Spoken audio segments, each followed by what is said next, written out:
늘 의지하는 예수, 나의 상처 입은 심령을 불쌍하게 여기사 위로하여 주시니 기쁘신 나의 좋은 친구.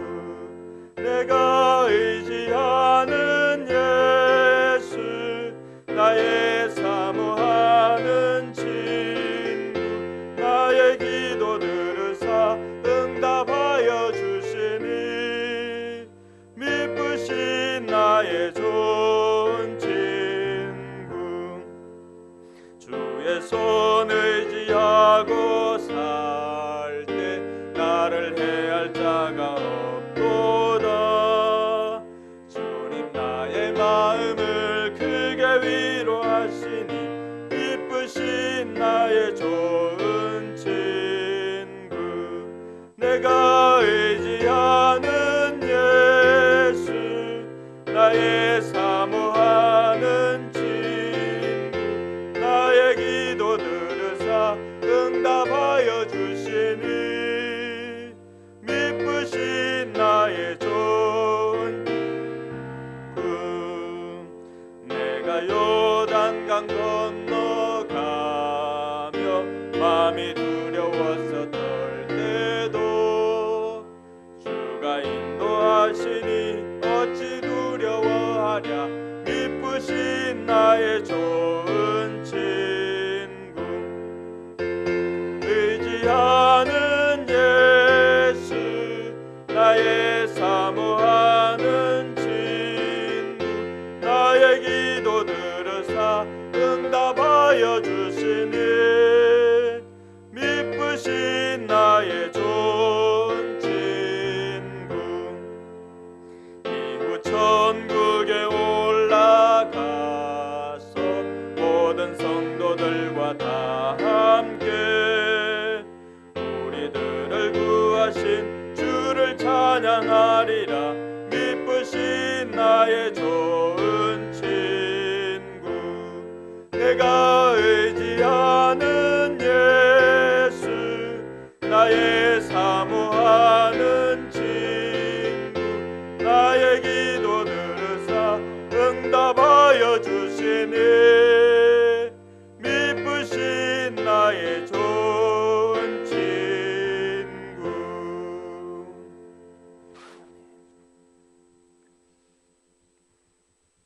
지극히 큰 영광 중에서 이러한 소리가 그에게 나기를 이는 내 사랑하는 아들이요 내 기뻐하는 자라 하실 때에 그가 하나님 아버지께 존귀와 영광을 받으셨느니라. 존귀와 영광의 근본 되시는 하나님 아버지, 오늘도 거룩한 날을 허락하셔서 우리의 몸과 마음을 하나님께 예배로 올려드릴 수 있도록 주님의 몸된 교회인 포커스 교회로 인도해 주심을 진심으로 감사드립니다. 아멘. 이 시간 고개 숙여 사랑하는 성도 한 사람 한 사람에게 예수님께서 임재하여 주실 때에 우리는 마음 문을 열어서 예수님을 나의 구세주요 살아계신 하나님의 아들 그리스도로 고백하며 우리의 삶의 주인으로 모시기를 간절히 소원합니다. 이 시간 우리가 주인으로 모신 예수님께 우리의 심령과 생각과 육신으로 범죄한 모든 죄악들을 회개하오니 우리를 사랑하사 십자가에서 우리를 위해 피 흘려주신 보혈의 피로 우리를 깨끗이 씻어주시기를 간절히 원하옵나이다. 아멘. 우리의 교만과 오만과 그만했던 마음과 생각과 행동들을 예수님의 보혈로 깨끗하게 씻어주셔서 우리의 마음의 정직한 영을 회복시켜 주시며 정결한 마음을 허락하여 주셔서 오직 십자가의 사랑, 그 십자가의 사랑만을 바라보며 예수님이 보여주신 사랑과 겸손과 섬김의 본을 따라가는 우리 모든 성도들이 되도록 은혜를 베풀어 주시옵소서. 아멘. 이 나라와 국가를 위해서 기도합니다. 세워주신 대통령과 참모들, 장관들에게 하나님께서 은혜를 베푸셔서 하나님을 아는 지혜를 허락하셔서 지금의 자리가 자신과 지지자 몇 사람의 힘으로 된 것이 아닌 오직 하나님께서 허락하신 자리임을 깨닫게 하셔서 더욱더 겸손하게 국민을 위해서 섬기는 자들이 되도록 인도하여 주시옵소서. 아멘. 입법부의 국회의원들과 사법부 행정부의 모든 앞선 자들에게 하나님께서 은혜를 베풀어 주셔서 그 자리를 허락하신 하나님의 존재와 뜻을 아는 지혜를 주셔서 국민을 온전히 섬기는 일에 그들이 헌신하는 자들로 세워주시옵소서. 아멘. 하나님께서 세워주신 대한민국이 오직 하나님의 주권 안에서 세워지게 하시고 하나님의 방법으로 통일되게 하심으로 앞으로 이 대한민국을 통해서 일하실 하나님을 기대하며 소망하며 기도합니다. 이 나라를 세워주시고 이 나라를 사용하여 주시옵소서. 아멘. 포커스 교회를 위해서 기도합니다. 안식일을 기억하여 그날을 거룩한 날이라 하시고 그날을 복주신 하나님의 은혜를 기억합니다. 우리가 온전히 마음과 몸으로 안식일을 거룩하게 지키지 못했던 시간과 생각과 행동들을 이 시간 예수님의 보혈로 깨끗이 씻어주시고 주님의 몸된 교회를 위해서 헌신하며 섬기는 성도들이 될 수 있도록 은혜를 베풀어 주시옵소서. 아멘. 특별히 교회를 위해서 앞장서서 섬기시는 목사님과 사모님, 전도사님 부부를 위해 기도합니다. 영육간의 건강을 허락하시고 성령 충만으로 채워주시며 그 섬김을 통해서 우리 모든 성도들이 본을 받게 하시고 그 섬김대로 섬길 수 있는 성도로 세워지는 포커스 교회가 되게 하여 주시옵소서. 아멘. 성도들 한 사람 한 사람을 위해서 기도합니다. 우리의 말과 행동 중에 부모를 공경하고 사랑하지 못한 마음이 있었다면 거짓된 마음을 품어 혹여 형제를 미워하거나 입술로 상대방을 험담하며 살인한 자의 말을 한 적이 있었다면 엄란한 마음을 품은 적이 있었다면 누가 보지 않는다고 나의 것이 아닌 남의 것을 도적질할 마음을 품은 적이 있었다면 무엇보다도 전도해야 될 나의 이웃을 사랑하지 못하고 그들을 섬겨주지 못한 행동과 생각들이 있었다면 이 시간 우리의 주인 되신 주님의 보혈로 모든 죄악된 마음과 행동들을 깨끗이 씻어주시고 주님이 우리에게 보여주신 말씀을 기억하며 낮은 자의 자리에서 주님이 보여주신 온전한 섬김과 사랑을 실천하는 성도들로 이 시간 결단하는 예배를 드리게 하여 우리를 향하신 하나님의 뜻대로 항상 기뻐하며 쉬지 말고 기도하며 범사에 감사할 수 있는 성도로 세워주심으로 이 땅의 빛과 소금의 역할을 감당하는 믿음의 사람들로 세워주시옵소서. 아멘. 성도들 모두에게 건강을 허락하시고 사업장에는 물질의 축복을 허락하셔서 더 많이 주님의 이름으로 섬길 수 있도록 인도하여 주시며 직장 안에서는 꼭 필요한 인재로 세움을 받도록 지혜를 주셔서 성도들이 그곳에 복음의 사역지가 되는 은혜를 베풀어 주심으로 자녀들이 건강하게 자랄 수 있게 하시고 공부할 때 지혜를 주셔서 믿지 않는 사람들의 본이 되게 하시며 믿음의 리더로 세워주시옵소서. 가정이 건강하게 하나님 앞에 세워질 수 있도록 남편들은 믿음의 가장으로 세워주시며 아내들은 현명하고 지혜로운 내조자여 엄마로 세워주시옵소서. 오늘 특별히 말씀을 전가하시는 최인기 목사님을 포커스 교회의 강단에 세워주심을 감사를 드립니다. 아멘. 오늘 목사님을 통해서 전거되는 말씀을 통해서 지금까지 목사님이 하나님의 뜻을 따라 본을 보여주시며 살아오신 영혼 구원하여 제사 삼는 삶에 대해서 지식으로 깨닫고 믿음으로 실천하게 하시며 말씀으로 은혜를 받는 시간이 되게 하셔서 그 입에서 나오는 말씀 하나라도 흘려보내지 않고 우리의 마음밭에 심어서 30배, 60배, 100배의 열매를 맺는 성도들과 포커스 교회가 되게 하여 주시옵소서. 아멘. 앞으로 최행기 목사님에게 더 많은 영혼들이 주님 앞으로 돌아오는 사역을 감당할 수 있는 체력과 지력과 성령 충만을 허락해 주시옵소서. 아멘. 오늘 이 예배가 하나님이 기뻐 받으시는 향기로운 제물이 되는 예배가 되게 하여 주시옵소서. 특별히 이곳에 함께한 VIP들과 자라나는 어린이 교회의 성도들과 청소년들에게 오늘의 예배는 하나님의 임재가 함께하는 예배가 되게 해주셔서 이들의 삶이 180도 변하고 목표가 있는 삶이 되게 하시며 이 땅에 하나님 나라를 확장해 가는데 십자가의 정병으로 세워주시기를 간절히 소원하며 이 모든 말씀 예수님의 이름으로 기도드립니다. 아멘. 영광 받아 주시옵소서. 여호와의 영광이 충만한 귀한 시간 되게 하여 주시옵소서. 주의 간절히 안에 베풀어 주시옵소서.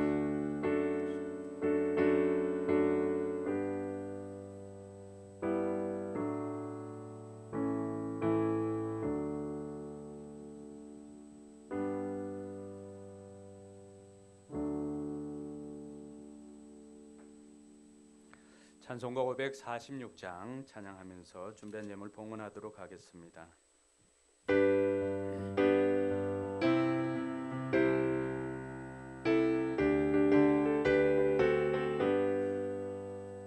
주님 약속하신 말씀 위에서 영원토록 주를 찬송하리라. 소리 높여 주께 영광 돌리며 약속 믿고 굳게 서리라. 굳게 서리 영원하신 말씀 위에 굳게 서리. 굳게 서리 그 말씀 위에 굳게 서리라. 주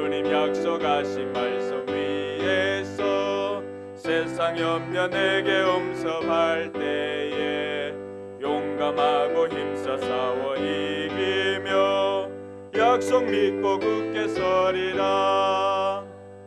굳게 서리 영원하신 말씀 위에 굳게 서리 굳게 서리 그 말씀 위에 굳게 서리라. 주님 약속하신 말씀 위에서 영원하신 주의 사랑 힘입고 성령으로 힘써 싸워 이기며 약속 믿고 굳게 서리라. 굳게 서리 영원하신 말씀 위에 굳게 서리 굳게 서리 그 말씀 위에 굳게 서리라. 주님 약속하신 말씀 위에서 성령 인도하는 대로 행하면 주님 품에 항상 안식 얻으며 약속 믿고 굳게 서리라. 굳게 서리 영원하신 말씀 위에 굳게 서리 굳게 서리 그 말씀 위에 굳게 서리라. 아멘. 교회 소식을 알려드리겠습니다. 오늘 예배 자리에 오신 여러분들 주님의 이름으로 축복하고 환영합니다. 어제 교회에 김장을 하였습니다. 수고하신 모든 분들께 감사를 드립니다. 저는 내일 설교학회에서 논문 발표가 있습니다. 위에서 기도해 주시기 바랍니다. 다음 주일에는 정기당회가 있습니다. 지역 모임을 참고해 주시고 또 19일 저녁에는 우장산 숲속 학원에서 학부모 설명회가 있습니다. 주변에 알려서 많은 분들이 참석할 수 있도록 해주시기 바랍니다. 목장 게시판 여러분들 좌측편에 보면은 목장마다 게시판이 있는데 12월 23일까지 새롭게 이제 단장을 해서 또 VIP들과 함께 할 수 있기를 바랍니다. 24일 주일 오후에는 VIP를 초청해서 성탄 발표회를 하도록 하겠습니다. 이번에는 세대별로 하는 것이 아니라 이번에는 목장별로 준비를 해서 VIP들과 함께 좋은 시간을 가질 수 있도록 하겠습니다. 성탄 축하 예배는 월요일 25일 오전 11시에 있습니다. 다른 부분들은 주보를 참고해 주시기 바랍니다. 이번 주 목회 칼럼은 질문에 관한 것입니다. 어떤 행동을 하더라도 이유를 물어보고 그 이유가 타당하면은 행동으로 옮겨지고, 근데 그 이유에 대해서 설명할 수 없으면 그 행동은 다음으로 설명이 될 때까지 보류하는 것입니다. 목회 칼럼도 참고를 해 주시기 바랍니다. 드린 예물을 위해서 제가 기도하겠습니다. 하나님 은혜 감사합니다. 하나님께서 우리에게 베풀어 주신 모든 것이 하나님의 것임을 고백합니다. 그 가운데 구별하여서 우리의 마음과 그 마음을 물질에 담아서 하나님 앞에 올려드립니다. 하나님께서 우리 성도들이 예물을 준비하기까지의 모든 수고와 눈물을 기억하여 주셔서 그들의 생애에 물질로 고통당하는 일이 없도록 하늘의 신령한 복과 땅의 기름진 복으로 충만하게 하여 주시옵소서. 이 예물이 쓰이는 곳곳마다 영혼 구원과 제자 삼는 역사가 있게 하여 주시옵소서. 감사를 드리며 거룩하신 예수님의 이름으로 축복하며 기도드리옵나이다. 아멘. 네, 오늘 하나님의 말씀은 신약 성경 히브리서 11장 1절과 6절 말씀 두 절만 보도록 하겠습니다. 우리 자리에 일어나서, 불편하지 않은 분들은 자리에 일어나서 하나님의 말씀을 하나님의 말씀으로 받도록 하겠습니다. 네, 같이 봉독하겠습니다. 믿음은 바라는 것들의 바탕이요 보이지 않는 것들의 증거입니다. 믿음이 없이는 하나님을 기쁘게 해 드릴 수 없습니다. 하나님께 나아가는 사람은 하나님께서 계시다는 것과 하나님께서는 자기를 찾는 사람들에게 상을 주시는 분이라는 것을 믿어야 합니다. 아멘. 네, 앞뒤 좌우로 한번 인사하도록 하겠습니다. 잘 오셨습니다. 하늘 복 많이 받으시기 바랍니다. 5분씩 손 잡아 주세요. 5분씩. 네. 네. 네. 자리에 앉겠습니다. 네, 오늘은 우리가 마음속으로 계속 염원하고 제 개인적으로 한 1년 정도를 간구했던 것 같습니다. 언젠가 국제가상 원장님 모시고 말씀 듣고 집회를 했으면 좋겠다는 바람을 가지고 있었는데 하나님께서 어느 날 때가 되니 기회를 주셨습니다. 그래서 오늘은 국제가정교회 사역원장님이신 최영기 목사님 나오셔서 믿음은 결정이다라고 하는 제목으로 우리에게 말씀을 전해주시겠습니다. 우리 원장님 보내주신 하나님께 박수로 영광 돌리면서 환영하도록 하겠습니다.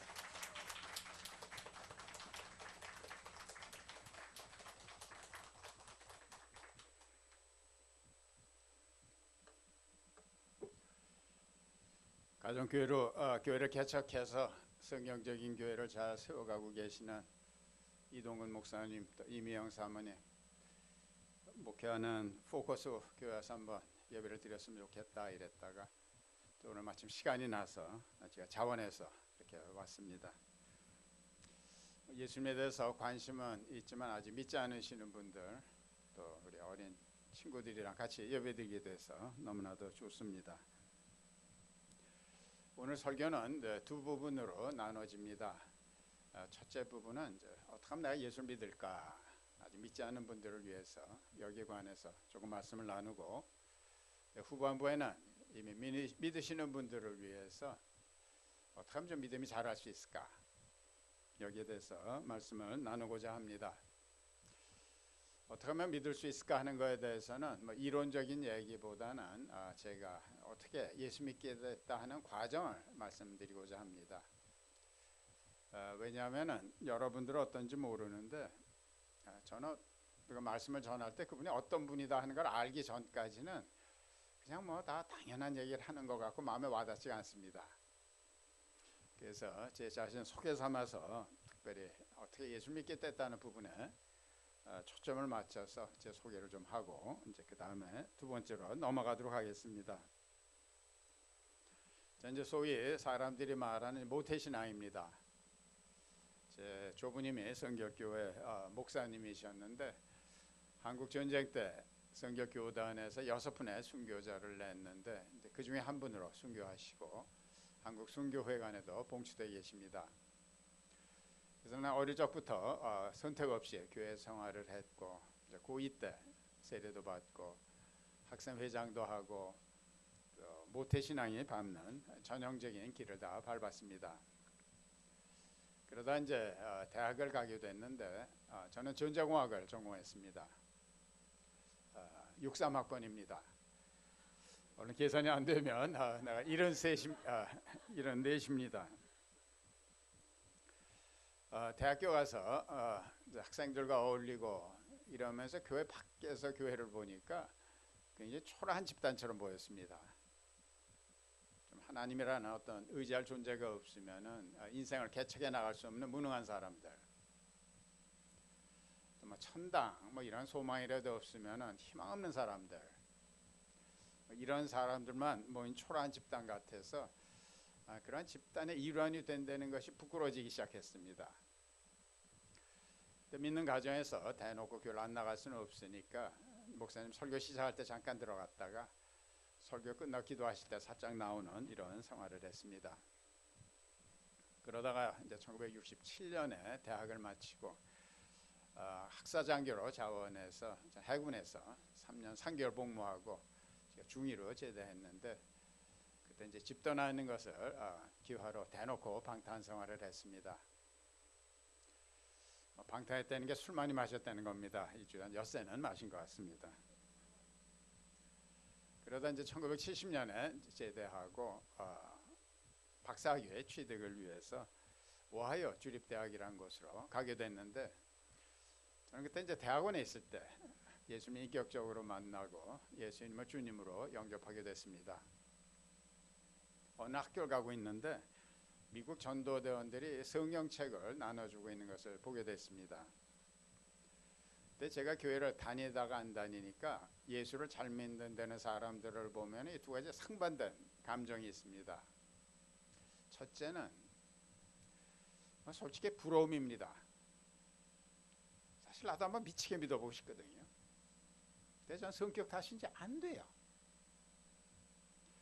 그래서 이제 부러움이 있는가 하면은 또 하나의 감정은 좀 반대되는 감정인데 정말 역겨움이라고 그럴까? 뭐 자기네들만 뭐 신앙생활 하는 것처럼 나대는 것도 뭐 그렇고 뭐 당신 구원받으셨어 하고 내쉬우는 것도 불편하고. 그래서 그날도 첫 번째 느낌은 후자였습니다. 남들 다 일하는 시간에 일들 안 하고 뭐들 하고 있는 거냐 뭐 이런 느낌이었어요. 그러다 한참 치고 지나갔다가 공짜냐 이런 생각이 들어서 한참 가다 다시 와서 나도 달라고 그러니까 조그만 성경을 하나 손에 쥐어줘서 마침 그때 이제 실험 끝나고 논문 쓰고 있을 때라 좀 시간 여유가 있어서 성경 첫 페이지부터 읽기 시작을 했습니다. 저는 이제 교회에서 자랐기 때문에 설교도 엄청 듣고 신학책까지 읽었거든요. 성경 첫 페이지부터 읽는 거는 이제 그때 처음이었습니다. 근데 성경이 내가 처음 접하는 책 같아요. 성경에 이런 얘기도 있었어? 그럼 목사님들 왜 이런 얘기 안 해주셨지? 뭐 이런 느낌이었습니다. 그래서 아주 재미가 있어서 사흘 만에 신약 성경을 다 읽었습니다. 근데 사람들은 성경을 읽고 은혜를 받는다고 그러는데 전 거꾸로였습니다. 성경 읽고 나니까 전혀 없던 부담감이 생기는데 첫째는 예수라는 분에 대한 거부감이었습니다. 사실 성경 읽기 전까지는 저는 예수라는 분에 대해서 인상이 좋았거든요. 사진 보세요. 잘생겼잖아요. 또 내 이웃을 내 몸과 같이 사랑해라 이렇게 가르치는 분이면 잘못될 수 없다 이런 느낌이었는데 내가 성경을 통해서 이렇게 접한 예수님은 내가 예상했던 거하고 전혀 틀린 거예요. 좀 쉽게 말해서 당신 나보다 나은 게 하나도 없어 보였습니다. 나이도 그 당시 내 나이 또래 30살. 박사 공부하는데 이분은 종교 교육도 못 받은 것 같고 또 직업도 평범한 목수.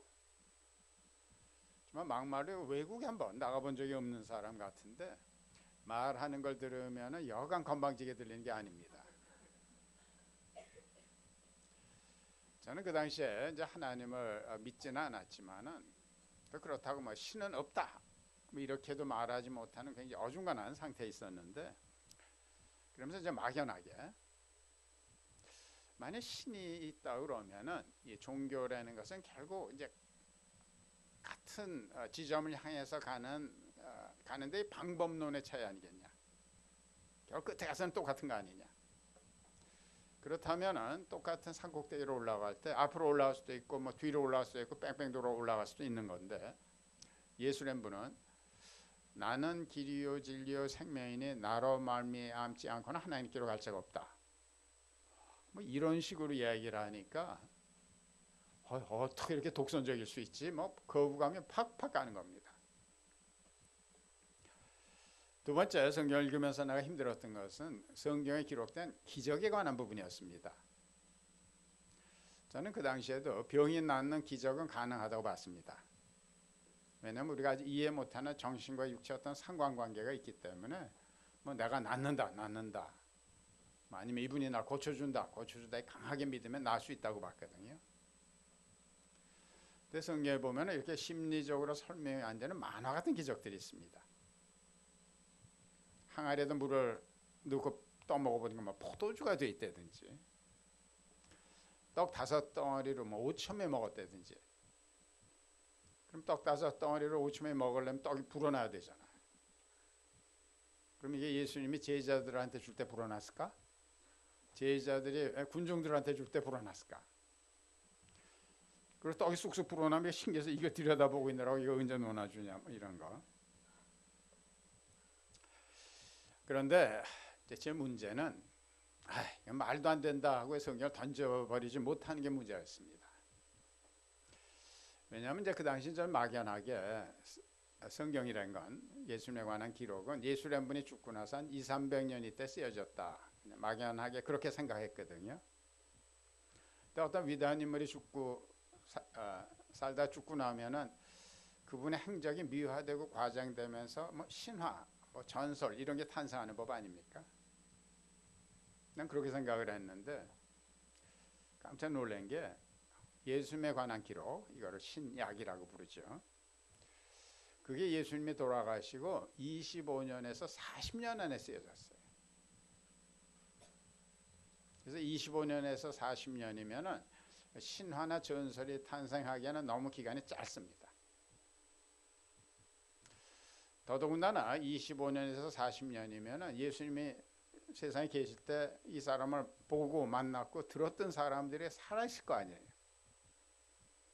그래 말이 안 되는 게 기록이 돼 있으면은, 야 웃기지 마라, 내가 그 자리에 있었는데, 이러면 이건 누가 읽겠어요?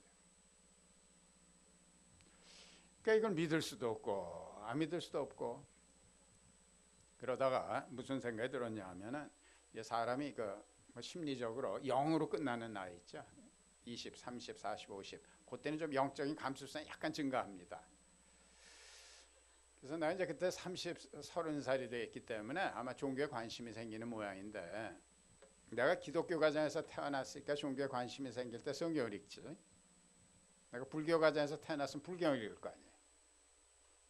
그래서 내가 골고루 공부를 해보고 최선의 거를 선택한다, 이렇게 생각을 했습니다. 근데 가르침은 비슷비슷한 것 같아요. 뭐 예수님은 사랑해라, 뭐 석가모니 같은 분은 뭐 자별 베풀어라, 뭐 공자님 같은 분은 어질게 살아라면 비슷비슷한 것 같아요. 저는 어디에 관심이 있었냐 하면은 이 종교가 어떻게 컸냐였어요. 그런데 모든 종교는 이 종교가 어떻게 컸다 하는 게 설명이 됩니다. 지금 한참 세를 떨치는 회교 같은 거는 마음의 뜻 같은 사람이 대제국을 건설하고 죽었잖아요. 그래서 막 강제로 개종시켰고, 그러니까 뭐 컸다. 석가모니 같은 분도 기라성 같은 제자를 키웠거든요. 83인가 84까지 사셨습니다. 그러니까 뭐 컸다. 근데 예수님 분은 30세 난 청년 목수가 뭐 깡패 비슷한 친구들 몇 명 데리고 다니면서, 나는 하나님의 아들이다, 이거 말도 안 되는 메시지를 전하면서 딱 3년 포교활동 했어요. 그러다가 정치범으로 몰려서 처형당하고 몇 안 되는 제자들까지 다 뺑소니 쳤거든요. 그럼 내가 보기에는 거기서 끝나야 돼요. 이게 왜 안 끝났나? 그래서 이게 뭐지? 그래서 이제 그 다음에 예수님이 돌아가시던 당시, 그러니까 그 당시에 한 1년 정도에 제가 집중을 했습니다. 도대체 왜 이게 끝나야 돼? 이게 안 끝났냐?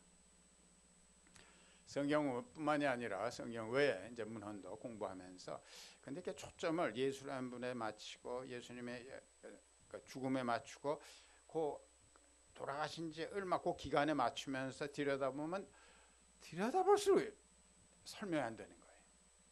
이상한 겁니다. 제게 제일 이상했던 것은 뭔가 하면은 이 제자들의 이게 돌변한 태도입니다. 예수님 제자들은 예수님 쫓아다니면 무슨 한 자리 하는 줄 알고 쫓아다녔거든요. 그러다 십자가 처형당하고 하니까 뭐 다들 실망해갖고 뭐 다들 뺑소니 치고, 뭐 교회를 조금 다니신 분은 뭐 수제자 베드로는 막 예수를 막 저주까지 하고 그러지 않았습니까? 그런 사람들이 얼마 안 돼갖고 막 돌변해갖고 전도를 하는데, 그 자기네 시골 고향에 가서 뭐 전도를 하면은 그럴 수 있다 싶은데, 예수를 잡아 죽인 적들이 우글우글하는 예루살렘 한복판에서 전도를 하는 거예요. 미친 듯이 하는 거예요. 그러면은 이렇게 비겁했던 사람이 이렇게 용감한 사람이 됐을 때 무슨 계기가 있어야 되잖아요. 우리도 뭐 담배만 끊어도 무슨 일이 있었어? 그럼 물어보잖아요. 뭐 때문에 이렇게 비겁했던 제자들이 이렇게 용맹한 사람으로 돌변했는가? 두 번째 이상한 거는 이 사람들의 메시지입니다. 예수 믿으면 천당 간다. 뭐 이러면은 뭐 그럴 수 있지. 그럼 안 가본 천당인데 무슨 약속이 못 합니까? 근데 그런 메시지가 없는 건 아닌데 이 사람들의 메시지의 핵심은 너희가 잡아 죽인 예수가 하나님이 보낸 분이라는 증거로 하나님이 죽은 다음에 살리셨고 이 살아난 예수 우리가 만났고 이분이 지금도 살아있다는 거예요. 근데 옛날이나 지금이나 죽은 사람이 산다는 거는 쉽게 믿어지는 게 아니잖아요.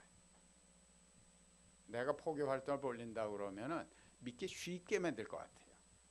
근데 왜 이렇게 믿기 어렵게 만드냐 말이에요. 다 이거 갖고 목숨 바치더라고요. 내가 잡아주인 예수가 하나님의 보낸 분이라는 증거로 죽은 다음에 살리셨고 우리가 그 살아난 예수를 만났고 이분이 지금도 우리와 더불어 살아있다는 거예요. 이해가 안 가는 거예요. 세 번째 또 제가 좀 이해가 안 가는 건 당국자들의 태도입니다. 예수 믿는 사람들이 이렇게 막 늘어나니까 이제 탄압이 시작이 되죠. 감옥에도 가두고 매도 때리고 그럼 더더 기승들을 떠는 거예요. 어떻게 할지 몰라서 쩔쩔매는 거예요. 난 이것도 이해가 안 가는 게 내가 당국자 같으면은 그냥 뭐 예수 무덤이 어디 있는지 아니까 갖다 시체를 마차에다 싣고서 시내 한 바퀴 돌면 끝납니다. 예수쟁이들은 뭐 예수가 부활했다느니 어쩌니 하는데 뭐 봐라 시체가 여기 있지 않냐. 그럼 끝나거든요. 그걸 못하는 거예요. 그래서 왜 제자들이 이렇게 갑자기 비겁했던 제자들이 용맹스러운 제자로 변했고 왜 이렇게 믿기 어려운 예수가 죽었다가 살아났다 뭐 이런 믿기 어려운 메시지 때문에 목숨까지 바치고 왜 당국자들은 시체만 갖다 보이면 끝날 얘기인데 그거를 못하고 이렇게 우왕좌왕하냐.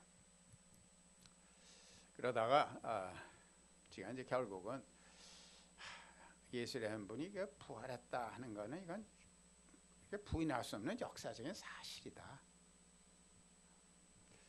한 1년 걸렸어요. 그러면서 이제 무슨 생각이 드냐 하면은 다른 종교 창시자들도 나름대로 위대한 삶을 살았고 뭐 도움이 될 만한 가르침을 주긴 줬는데 적어도 뭐 하나님이라든가 뭐 죽은 후에 관해서는 그냥 이 사람들도 이렇게 죽어서 다 무덤에 묻혔잖아요. 마호메트 같은 분도 이제 회교도들은 무덤 한번 방문하면은 천국 가는 크레딧이 확 올라갑니다. 석가모니도 돌아가신 다음에 화장해서 8군데 나눠서 무덤을 만들었고 여러분 지금도 이제 청도에 중국 청도에 방문하면은 거기서 얼마 가면은 이제 공자묘를 방문합니다. 근데 예수님은 무덤이 없잖아요.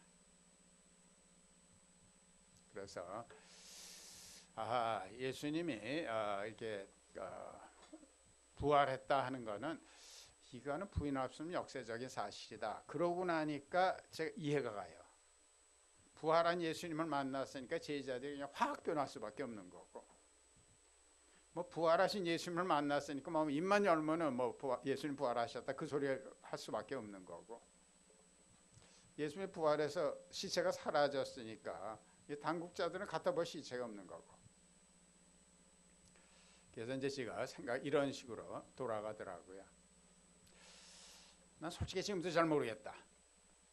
어떤 때는 하나님이 계신 것 같기도 하고 안 계신 것 같기도 하고 잘 모르겠는데, 그러나 예수님이 정말 돌아가셨다가 부활하신 것이 사실이라 그러면은 뭐 이분은 죽고 나서 어떻게 된다, 뭐 하나님은 어떤 분이다, 여기에 대해서 말할 자격 있는 분들이다. 자격 있는 분이다. 석가모니 공자는 다 이런 분들 훌륭하지만 죽어서 무덤에 묻혔다는 사실이 이분들은 뭐 죽어서 어떻게 된다 뭐 이런 데 대해서는 나처럼 추측한 게 지나지 않는다. 에이 그럼 믿자. 그러고서 믿기로 결정을 했습니다. 그래서 오늘 설교 제목이 믿음은 결정이다입니다. 왜 믿음은 결정이다 이렇게 말하냐 하면은 이제 아직 안 믿는 분들에게 이제 믿는 분들이 그렇게 따지지 말고 덮어놓고 믿어요. 이제 이러죠. 이제 의미는 세상에서 이렇게 논리적으로 합리적으로 이렇게 설명 안 되는 것이 있으니까 이제 믿어라 그런 얘기지만, 사실 나도 그 입장에 있어봤지만 안 믿는 사람 쪽에서는 굉장히 황당한 얘기입니다. 내가 아파서 누워 있는데 잘 알지도 못하는 사람이 누런 병에 액체를 하나 담아 갖고 와서 냄새도 맡아 보니까 막 요상해. 요거 마시면 낫는다 그러면 마시겠어요? 예수는 덮어놓고 믿는 건 아닙니다. 그러나 또 이거 100% 증명돼서 믿는 것도 아니에요. 세상에는 100% 증명되는 게 없습니다. 예를 들면 어떤 사람이 이순신 장군은 실제 인물이 아니다 또 우긴다고 그래 보세요. 그럼 무슨 소리냐? 이순신 장군이 쓴 난중일기가 남아 있는데 그럼 조작이다 이러는 거예요. 아니 그때 유성원이 쓴 승정원 일지라는 곳에도 이순신 장군이 등장한다. 국가적인 차원에서 조작이다. 이러면 할 말이 없는 거예요. 지금도 미국에는 인간이 달날에 간 적이 없다 하는 것을 철석같이 믿는 사람들이 있거든요. 그러니까 조목조목 이게 절대 인간이 달에 간 적이 없다 하는 걸 적어놨는데 한참 보면은 나도 안 갔나 뭐 이런 생각이 들어요. 음모론이 그래서 맥혀 들어가는 거예요. 음모론을 믿는 사람은 아무리 증거를 갖다 대도 설득이 안 돼요. 그렇지만은 뭐 이순신 장군 실제 인물이 아니다 뭐 이러고 우기는 사람 우리 같이 안 놀죠. 증거가 있으니까. 이순신 장군을 살려서 뭐 살려온다고 믿겠어요? 우리 세상 일이라는 거는 100% 증명되는 것이 아니고 한 70, 80% 정도 믿을 만한 이유가 있을 때 믿기로 결정하는 거예요. 여러분들 교과서 갖고 있는 지식의 대부분이 교과서나 이런 거 통해서 얻어진 거 아니에요? 뭐 여러분들이 뭐 경험해 본 것도 아니고 뭐 논리적으로 뭐 납득이 돼서 그런 것도 아니고 믿을 만한 문교부에서 검증한 거니까 믿는 거 아니에요? 예수 믿는 것도 마찬가지입니다. 덮어놓고 믿는 것도 아니고 뭐 100% 증명돼서 믿는 것도 아니고 그냥 예수 믿을 만한 근거가 한 60, 70% 될 때 내가 예수 믿기로 결정하면은 나머지 3, 40%는 하나님이 체험으로 채워주세요. 딴 종교하고 기독교하고 제일 큰 차이가 그겁니다. 딴 종교나 철학은 이렇게 책을 읽거나 이렇게 강론을 듣거나 그러면 굉장히 그럴듯한데 그대로 살려고 그러면 안 됩니다. 그런데 우리 성경 말씀만은 말이 안 되는 것 같은데 살아보면은 이게 사실이라는 것을 체험하게 돼요. 그래서 여러분들도 이렇게 뭔가 100% 뭐 덮어놓고 믿는 것은 아니지만은 한 60, 70% 정도 근거가 있다고 생각될 때 여러분들 예수 영접 모임에 들어가서 예수님을 목사님 통해서 예수님 영접하면은 나머지 3, 40%는 하나님이 우리가 믿는 믿음이 이론이 아니고 실제라는 것을 체험케 해주세요. 그 예수님을 영접할 그 60, 70% 근거가 뭔가 이거는 사람마다 다릅니다. 저는 예수님의 부활이라는 것이 60, 70%였습니다. 근데 저는 이제 5년 전에 은퇴를 했는데 그때 그 전에 어떤 어르신은 예수님을 믿을 근거 60, 70%가 최영기 목사였습니다. 이분이 뭐라고 그러냐면은 긴 시간은 아니지만 목사님이라고요. 옆에서 보니까 뭐 허튼 소리 할 분 같지 않고 공부도 나보다 많이 하셨고 그래서 목사님이 그렇다고 그러면 전 믿습니다. 이분은 최영기 목사가 60, 70%였습니다. 가정교회에서는 믿을 60, 70% 근거가 목자 목녀인 경우가 많이 있습니다. 목자 목녀 섬겨주는 게 고맙고 또 이분들 사는 거 보니까 아름답고 뭐 이런 분들이 믿는 예수라는 분 나도 믿어도 되겠다. 목자 목녀가 60, 70%입니다. 사람마다 이건 틀리지만 여러분들도 완전히 믿어질 때까지 기다리지 마시고 한 60, 70% 정도 이렇게 믿을 근거가 있다 싶으면은 예수 영접 모임에 들어가셔서 예수님을 영접하시고 그때 우리가 믿는 믿음이 이론이 아니고 실체다 하는 것을 체험케 해주시는 하나님의 능력을 체험하시기를 바랍니다. 여기까지 오늘 방문해 주신 BRP를 이제 대상으로 하고, 이제 앞으로 여러분들도 그럼 믿고 난 다음에 믿으면 어떻게 자라나 하는 것을 조금 말씀을 드리도록 하겠습니다. 저는 신학원 다닐 때 설교학에서, 우리 목사님은 설교학 박사시지만 저는 설교학에서 C학점을 받았습니다. 설교할 때 누가 자면은 졸면 내가 저 사람을 자게 만드는구나 강박감이 생겨서 잠 깨라고 복창을 시키니까 여러분들 다 같이 한번 복창을 하세요. 믿음이 자라기 위해서는 다 같이 결정한다. 다시 결정한다. 우리가 예수님을 영접하게 되는 것도 이제 결정이고, 믿음이 자라는 것도 결정입니다. 그 말을 이제 왜 하냐 하면은, 우리가 예수 믿고 믿음 생활을 하다 보면은 좀 하나님이 계셔, 하나님이 전지전능하다는데 정말 그래? 하나님이 나를 사랑하시는 거 맞아? 이렇게 우리가 의심이 들 때가 있습니다. 저는 텍사스주 휴스턴이라는 곳에서 목회를 했는데, 이제 거기서 시속 100km로 한 5시간쯤 북쪽으로 가면은 여러분들도 들어보셨을 겁니다. 달라스라는 도시가 있는데, 그 근처에 있는 어떤 미국 교회 얘기입니다. 몇 교회가 연합을 해서 청년들이 이제 수련회를 갔습니다. 겨울이었는데, 그래서 수련회를 가서 이제 은혜를 많이 받고 이렇게 오다가 굉장히 깊은 산 중에 있었는데, 이게 버스가 굴러갔고 청년 몇 명 죽었어요. 근데 그 기사를 딱 접하는 순간 딱 드는 생각이, 하나님 정말 계신 거 맞아? 딴 것도 아니고 은혜 받으라는 거 수양회, 설마 앞길이 창창한 이런 청년들인데 이거 사고에서 못 지켜줄, 그다음 그게 무슨 하나님이 정말 계신 거 맞아? 이런 생각이 탁 스치더라고요. 아마 여러분들도 신앙생활 하다 보면은 아마 이렇게 하나님의 존재라든가 사랑이라든가 능력에 대해서 이런 회의가 들어갈 수가 있습니다. 그때 여러분이 다시 믿기로 결정해야 돼요. 다시 한번 하나님의 말씀을 기억하고, 그동안 하나님의 베풀어 주신 은혜를 다시 기억하면서, 그래 내가 지금 이해가 안 되겠지만은 하나님이 계셔, 하나님은 전지전능하신 분이야, 하나님 나를 사랑하셔, 내가 믿기로 결정하는 겁니다. 왜냐하면 우리가 하나님의 뜻을 다 할 수 없잖아. 그래서 여러분들 가운데서는 이렇게 이제 하나님의 존재라든가 능력이라든가 이제 사랑에 대한 이런 의심이 들면은 굉장히 자기가 믿음을 저버린 것 같은, 좀 이렇게 자기가 이런 좀 그런 느낌을 받는데, 그러시지 마세요. 의심한다는 거는 믿음이 없다는 뜻이 아니라 믿음이 있다는 뜻이에요. 안 믿는 사람은 의심이고 뭐가 없어요.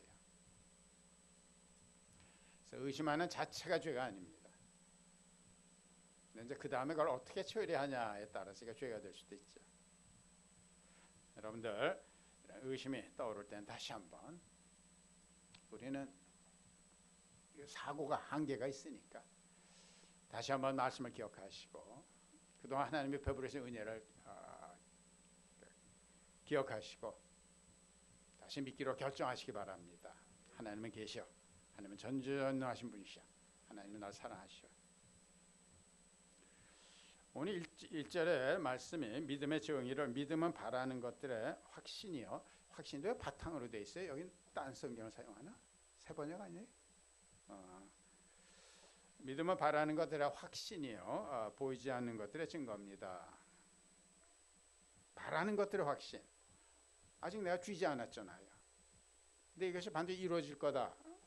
그 근거가 뭔가? 하나님의 약속 아니에요. 하나님의 약속밖에 없잖아요. 결국은 믿기로 내가 결정하는 거예요. 하나님이 약속하니까 반드시 이루어질 거야 하고 내가 믿기로 결정하는 겁니다. 왜? 하나님의 약속이니까. 보이지 않는 것들의 증거입니다. 하나님 보이지 않고 만져지지 않잖아요. 그러나 우리에게는 뭐 자연세계라든가 뭐 특별히 예수님의 부활 이런 것을 통해서 하나님이 계시다는 거 우리가 알잖아요. 그렇지만은 보이지 않지만 내가 믿기로 끝에 가서 보세요. 결정하는 거예요. 믿음이라는 건 결정입니다. 하나님의 약속이니까 이루어질 거야. 내가 믿기로 결정하는 거고, 내가 보이지 않고 만져지지 않지만 하나님은 계셔. 내가 믿기로 결정하는 거예요. 근데 내가 결정하고 나면은 이게 사실이라는 것을 우리가 삶 가운데 체험하게 되는 거예요. 여러분들도 특별히 이렇게 뭔가 시간이 지나면 믿음이 생길까 이렇게 생각하는 분들은 덮어놓고 믿으라는 건 아니지만 믿을 만한 근거가 있다 싶을 때 예수 영접 모임에 들어가셔서 예수님 영접을 하시고, 좀 신앙생활 하시다가 이제 여러 가지 뜻하지 않은 이런 걸로 인해서 좀 회의 가운데 있으시고 좀 주저앉은 분들은 다시 한번 믿기로 결심하고 그래서 일어서시기 바랍니다. 하나님 살아계십니다. 하나님 정말 전지전능하십니다. 하나님 정말 여러분 사랑하십니다. 믿음이 자라기 위해서는 우리 다 같이 모험한다. 다시 모험한다. 우리가 믿음이 자라기 위해서는 이렇게 지식만 갖고는 안 됩니다. 체험을 해야 돼요. 여러분들도 저에 관해서 이렇게 얘기 들어갖고 저를 알겠어요. 같이 살아보든지 이렇게 뭔가 이렇게 체험을 해야지 이제 저에 대한 신뢰가 커지는 것처럼 이 하나님도 전지전능하시다 그래도 성경에 있으니까 믿어야지 그렇다고 믿어지는 건 아니거든요. 처음에 그리고 믿음으로 결정하겠지만 그걸로만 지속돼 갖고는 어렵잖아요. 과연 하나님의 초자연적인 능력을 체험해야만 믿음이 자라잖아요. 왜 많은 분들이 삶 가운데서 이런 초자연적인 하나님의 능력을 체험하지 못하냐? 모험을 하질 않아서 그래요. 하나님께서 어떤 약속이 있을 때, 또 명령이 있을 때 내가 딱 순종해서 정말 약속대로 이루는 것을 경험하고 정말 순종했을 때 정말 정말 복이 따르는 것을 경험하면서 믿음이 자라는 건데, 다들 너무 안전하게 신앙생활하는 겁니다.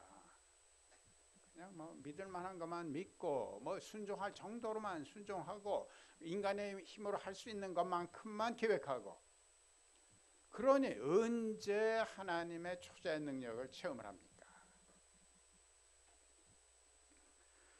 구약의 사사기라는 곳에 기드온이라는 사람이 등장을 하죠. 미디안이라는 이제 어떤 족속에 이제 굉장히 핍박을 받고 약탈을 당하고 이제 이런 상태인데, 추수를 할 때도 이렇게 알면 또 몰려와서 또 노략질해 갈 테니까 숨어서 추수도 하고 이랬는데, 주의 천사가 나타나서 내가 너를 통해서 네 민족을 구원하겠다. 근데 굉장히 자신감이 없는 사람입니다. 그래서 우리 집도 별 볼일 없는 집안이고 우리 집안에서도 아들들 가운데서 나도 별 볼일 없는 아들인데 전 이런 거 못합니다. 이제 자꾸만 사양을 하는데, 주의 천사가 이제 자꾸만 여러 가지로 설득을 해서 이제 결심을 드디어 이제 했어요. 그래갖고는 이제 자 우리가 모여라 이제 이러니까 이제 수만 명이 모여들었습니다. 워낙 힘들었으니까. 근데 저쪽은 수십만이거든요. 근데 이 수만 명 갖고 이게 될까 말까 하는데, 하나님이 뭐라 그러시냐 하면은 사사기 7장 2절에 보면 내가 거느린 군대 수가 너무 많다. 이대로는 내가 미디안 사람들을 내가 거느린 군대의 손에 넘겨주지 않겠다. 이스라엘 백성이 나를 제쳐놓고서 제가 힘이 세어서 이긴 줄 알고 스스로 자랑할까 염려된다. 무슨 말인가 하면은 그건 수십만이고 여기는 수만인데 하나님의 도움 없이는 절대 승리할 수 없죠. 그럼에도 불구하고 사람 심리가 이기고 나면은 자기네들이 이긴 줄 아는 거예요. 그래서 하나님께서 많다 이런 거예요. 그래갖고 결국 아시죠? 300명 남겼어요. 300명. 전쟁하는 방법도 이상합니다. 항아리에다가 횃불을 들고 기도원에 칼에 이래갖고 그러고서 이겨놓으니까 이건 누가 봐도 누가 승리를 주신 거예요. 이건 하나님이 주신 거 아니에요. 기도원이 이렇게 300명만 남겨라 이랬을 때 여기서 이게 두려워서 모험을 거부했으면은 패했을 겁니다. 그러나 이 하나님의 이런 명령에 딱 순종해서 하나님 하던 대로 딱 해서 승리를 이루고 나니까 이제 그 다음엔 뭘 느껴요? 이야, 하나님의 승리의 왕이시구나. 그래서 성경에 보면 그 다음에 아주 수십 년 동안 평화가 이루어졌습니다. 왜냐하면 이 엄청난 하나님의 능력을 체험하고 나니까 그 다음에 이제 하나님의 믿어지고 신뢰가 되고 두려움이 없어진 거예요. 우리가 믿음이 자라기 위해서는 덮어놓고 하는 모험이 아니라 하나님의 분명한 초청이 있고 명령이 있을 때 내가 순종할 때에 하나님의 초자의 능력을 체험하는 거예요. 그리고 이런 체험이 있어야만 믿음이 자라는 겁니다. 자꾸만 정보를 갖는다고 믿음이 자라는 게 아니에요. 좀 몇 년 됐습니다만 카자흐스탄을 제가 이제 방문할 길이 있었는데 선교사님 한 분 굉장히 괜찮은 분입니다. 이분은 이제 예수를 안 믿는 가정에서 태어나서 예수를 안 믿는 분인데 제가 좋아하는 여자가 이제 크리스천이었어요. 교회 다녀야 돼서 교회 다녀야 된다. 그래서 결혼하겠다 이래서 이제 교회 다니기 시작을 했는데 뭐 시작은 그렇게 하면서 뭐 믿음이 자랐습니다. 이분은 통업을 잘 했는데 굉장히 잘했습니다. 그러다 이제 연세 부도를 맞아갖고 부도가 났어요. 그런데 이제 이분은 굉장히 좀 바른 분입니다. 그래서 자기가 빚진 사람은 붕 다 뜬 거 아니에요. 그래서 법적으로는 뭐 이제 빚을 갚을 의무가 없지만은 자기 빚준 사람은 이제 쫓아다니면서 사정이 이래서 그런데 내가 무슨 일이 있어도 아무리 시간이 걸려도 갚도록 하겠습니다.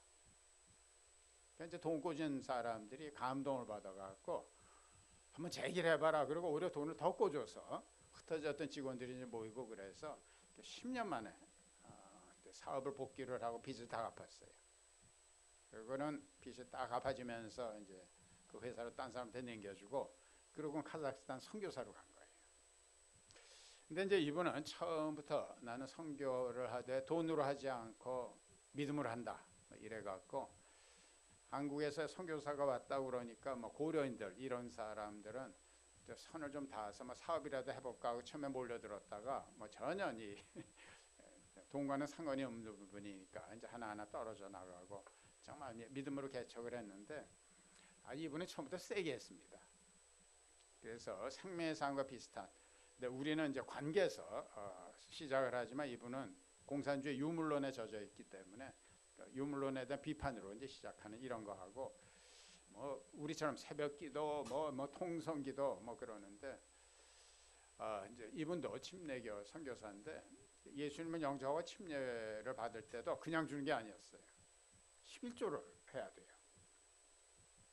근데 이제 어떤 자매님이 예수님을 영접을 했는데 이제 침례를 받고 싶은데 11조가 딱 걸린 거예요.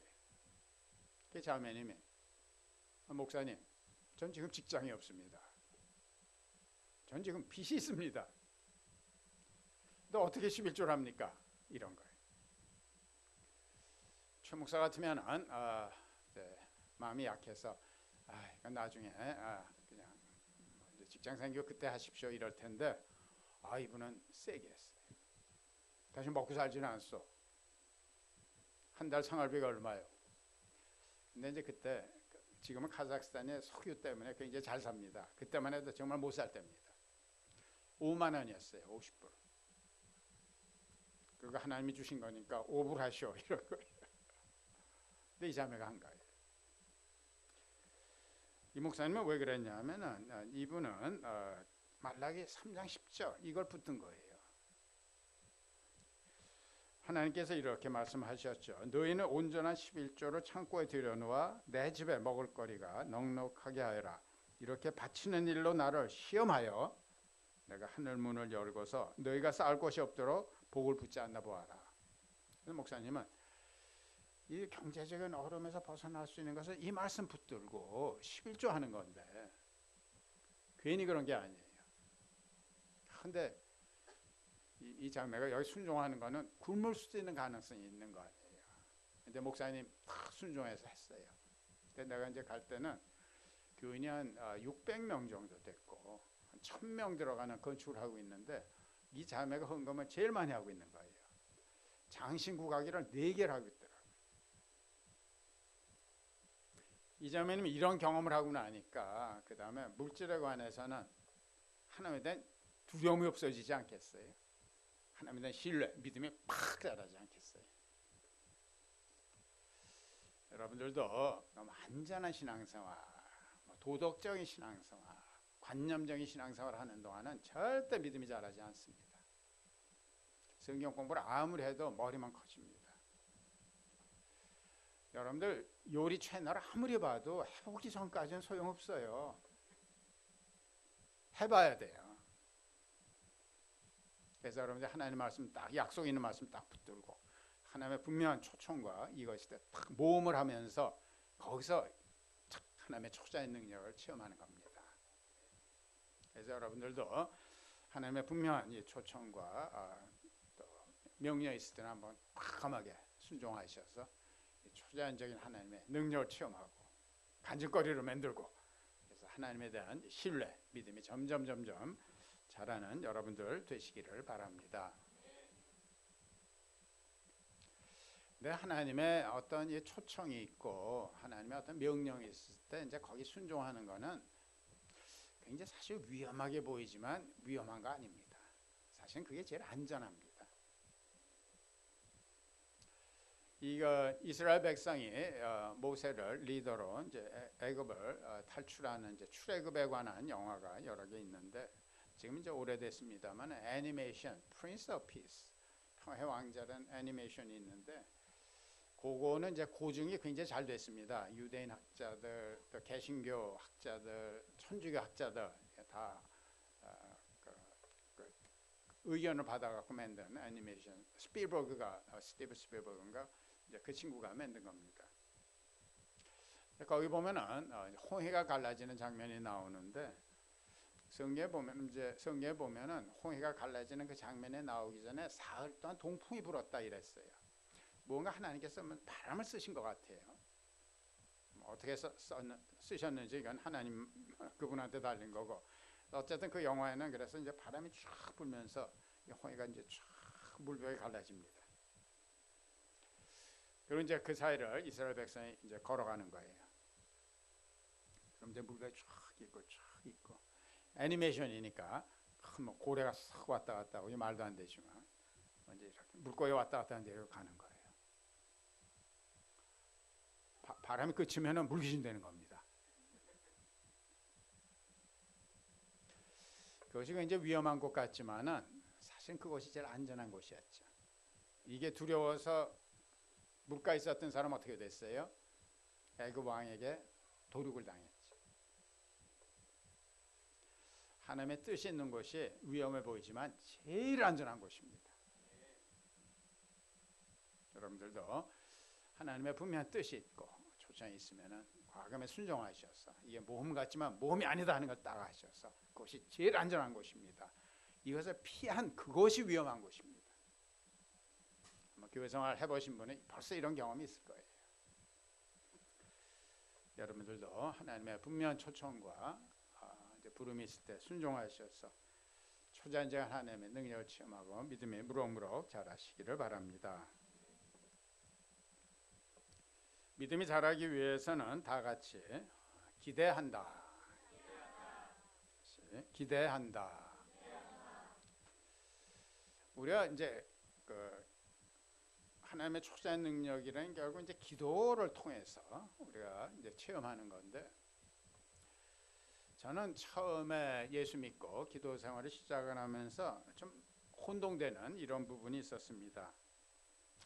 마가복음 11장 24절에 보면 예수님이 이런 약속을 하셨습니다. 너희가 기도하면서 구하는 것은 무엇이든지 이미 그것을 받은 줄로 믿어라. 그리하면 너희에게 그대로 이루어질 것이다. 그 당시 이제 굉장히 유명한 목사님이 이제 이거 갖고 설교를 하시면서 무엇이든지 이미 받은 줄로 믿어라. 그러면 그대로 이루어진다고 그러지 않았냐. 그래서 내가 책상을 위해서 기도할 때는 막연하게 책상을 주십시오 이러지 말고 그냥 받은 것처럼 사이즈, 재질, 색깔까지 딱 하면서 머리에 그리면서 받은 줄로 믿으면 꼭 이루어진다. 이런 이제 설교를 하셔서 나도 한번 받은 줄로 믿고 해봤거든요. 근데 난 안 돼요. 그러니까 난 이건 믿음하고 이게 좀 스타일이 아닌 모양이다. 이제 이런 정말 뭐 열등식에 빠지더라고요. 근데 이제 이게 그런 의미가 아니고 이미 받은 줄 믿으면 그대로 된다. 이러면 큰일 나죠. 하나님께서 우리가 믿고 구한다고 다 주시면은 아마 여기 결혼을 몇 번씩 한 사람도 있을 걸. 그런 의미가 아니라 하나님이 정말 우리를 사랑하시면 안 돼 그러기도 하시고, 야 그건 좀 기다려라 이러기도 하시고, 뭐 또 가능하면 이제 우리가 구하는 대로 주시죠. 뭐 우리가 부모의 마음이 다 하나님 마음에서 왔거든요. 우리 하나님의 형상을 지음을 받았기 때문에 그냥 애들 키울 때 그러잖아요. 웬만하면 해주지만은 어떤 건 안 돼. 야 그건 좀 기다려라. 하나님 똑같으세요. 내가 이거 받을 줄 믿었다고 되면 큰일 나요.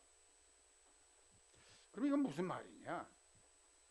무슨 말인가 하면은 내가 그냥 구하는 대로 주실 거다 이 얘기가 아니라, 내가 하나님께 기도하면은 절대 무시하지 않으시고 반드시 최선의 때 최선의 것을 주시리라 하는 것을 기대하는 거예요. 이 말이 그 내용이에요. 그래서 너희들이 하나님께 기도하면 하나님께서 절대 무시하지 않으신다는 거예요. 반드시 최선의 거를 최선의 때 주시리라 하는 거를 기대하면서 기도하라는 거예요. 그래서 우리가 기도할 때 믿음으로 기도한다 하는 것이 바로 이런 기대를 갖고 기도하는 겁니다. 많은 번 기도하면서도 기대가 없어요. 그럼 역사가 일어날 수가 없어요. 마가복음 11장에 보면은 예수님이 이제 주로 지방에서 이제 큰 일을 막 벌리시고, 그러니까 예수님이 이제 명성이 확 퍼졌죠. 고향에도 이제 예수님의 명성이 도달을 했습니다. 그러다가 이제 예수님이 처음으로 고향을 방문하셨거든요. 그럴 때 고향 사람들이 굉장히 좀 미묘한 반응을 보입니다. 마가복음 6장 3절에 보면 이 사람은 마리아 아들 목수가 아닌가? 그는 야고보와 요셉과 유다와 시몬의 형이 아닌가? 마리아가 예수님이 잉태하고 태어날 때까지는 동침을 하지 않았지만 예수님이 태어난 다음에는 그냥 부부관계를 맺어서 이제 동생들이 많았던 걸 알 수가 있습니다. 또 그의 누이들은 모두 우리와 같이 여기에 살고 있지 않은가 하면서 그들은 예수를 달갑지 않게 여겼다. 전 사실 이런 반응을 충분히 이해할 수 있다고 봅니다. 예수님 나사렛에서 자라는 거 다 보고 뭐 어릴 때 코 흘리는 거 뭐 애들하고 노는 거 다 봤는데 뭐 어느 날인가 하나님의 아들이다 뭐 이러고 오니까 뭐 이거 좀 당혹스럽죠. 기대가 없는 거예요. 기대가 달갑지 않게 여겼다. 그래서 어떻게 됐어요? 5절에 보면 예수께서는 다만 몇몇 병자에게 손을 얹어서 고쳐주신 것밖에는 거기서 아무 기적도 행할 수 없었다. 영어로 he couldn't. 하나님의 아들도 기대가 없는 곳에는 기적을 행할 수가 없어요. 왜? 하나님 우리의 믿음을 통해서 역사하시기 때문에, 기대가 있는 곳에 역사하시기 때문에 그런 것입니다. 그래서 여러분들도 이렇게 정말 기도응답 이런 걸 통해서 하나님의 초자연 능력을 체험하려면은 기대를 해야 돼요. 저도 이제 옛날엔 아픈 사람을 위해서 기도할 때 기도하고 난 다음에 나중에 뭐 좀 낫어요 하고 물어본 적이 없습니다. 뭐 안 난 게 틀림없는데 내 마음을 위로받으라고 내 기도해 줬지 나 기도한다고 나을 거란 기대가 전혀 없었거든요. 근데 이제 어떤 과정을 통해서 이제 제가 정말 이런 걸 체험을 하면서 기대가 생기는 거예요. 그래서 이제 제가 아픈 사람 위해서 기도하고 나면 꼭 물어봅니다. 기도 받고 어떻게 됐어요? 그러면 지금 안 아픈데. 그러면 얘기를 해줘야지. 어떤 경우에는 난 계속 나으라고 기도를 하거든요. 기대를 해야 돼요. 그래서 여러분들 이제 세상 살다 무슨 결정 놓고 이렇게 고민하잖아요. 하나님 어떻게 하면 좋아요? 이게 하나님께 지혜를 구하는 거 아니에요. 야고보서 1장 5절에서 야고보는 이렇게 말하지요. 여러분 가운데 누구든지 지혜가 부족하거든 모든 사람에게 아낌없이 주시고 나무라지 않으시는 하나님께 구하십시오. 그러면서 그러면 받을 것입니다. 나무라지 않는 이건 뭔가 야 그럼 바보 같은 거 갖고 절대 안 그러신다는 거예요. 그러면서 야고보는 뭐 워낙 직선적이니까 그러면 받을 것입니다. 그래서 여러분들이 이제 어떤 결정을 놓고 그렇게 하나님께 지혜를 구하잖아요. 그러면 주세요 주세요 이러지 말고 기도 시작하고 나면 하나님께서 주신다고 그랬죠. 보통은 딴 사람의 입을 통해서 주십니다. 그래서 내가 그런 기도할 때는 목사님의 설교도 하나님께서 혹시 목사님 설교를 통해서 지혜 주시나, 목자 나눔 시간에도 하나님께서 목사 나눔을 통해서 그러시나, 그럴 때는 좀 광고도 이렇게 눈에 띄는 광고 이런 건 조금 조심해서 보고 그래야 돼요. 방법은 하나님이 정하시기 때문에. 그래서 하나님께서 내가 지혜를 구해서 이렇게 주셔도 흘려버리는 거예요. 기대를 하시기 바랍니다. 하나님께서 우리가 기도하면 절대 무시하지 않으십니다.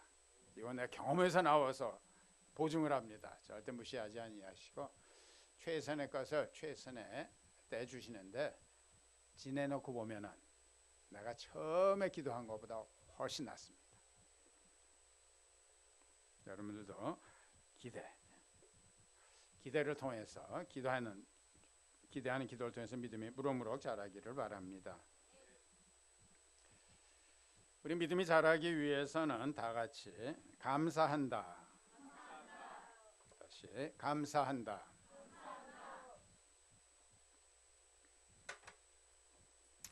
이제 믿음이 자라기 위해서는 이제 하나님의 초자연적인 능력을 이제 이렇게 체험하는 수밖에 없는데, 어떤 분들은 이런 게 굉장히 많아갖고 뭐 관전거리가 굉장히 많은 분들이 있죠. 근데 이제 이런 분들이 그래서 이렇게 간증을 하면은 이제 어떤 분들은 특별히 이렇게 오래 다니신 분들, 이런 걸 들으면서 은혜가 되기보다는 시험 받는 겁니다. 어떻게 저 사람은 저렇게 많은 기도 응답을 하고 난 뭡니까? 난 뭐 어부자식입니까? 뭐 이래서 이게 은혜가 아니고 뭐 질투도 나고 시험 받는 거예요. 특별히 이제 교회 오래 다니신 분들에게 그런 성향이 있는데, 새로 믿는 분들에게는 간증거리가 많고. 이유는 뭔가 하면은 하나님께서 은혜를 베풀어 주시지 않는 게 아니라 새로 믿는 분들에는 이런 게 경험이 없으니까 그냥 하나하나가 신기한 거예요. 그래서 간증을 하는데, 교회 오래 다니신 분들이 이게 익숙해져서 그래요. 은혜를 받으면서도 이제 익숙해져서 못 느끼는 거예요. 여러분들이 이제 연휴가 돼서 이제 부모님이 지방에 계세요. 찾아뵈려고 이제 가족이 다 차를 타고 갈 때는 보통 목장 모임에서 기도부터 하죠. 안전하게 다녀오게 해달라고. 근데 갔는데 뭐 오중 충돌이 생겼어. 자기 차가 그냥 가운데 있어갖고 그냥 완전 빠그러졌는데 가족들은 하나도 안 다쳤어요. 그러면 여러분들 이건 뭐 기도하는 게 도와주신 거죠. 기도 응답하신 거고. 그래서 아마 그 다음 주일에 아마 감성금 낼 겁니다. 차 사고에서 지켜주시면 감사합니다. 아시죠? 네. 그런데 아무 일 없이 갔다 왔어요. 감성금 하세요?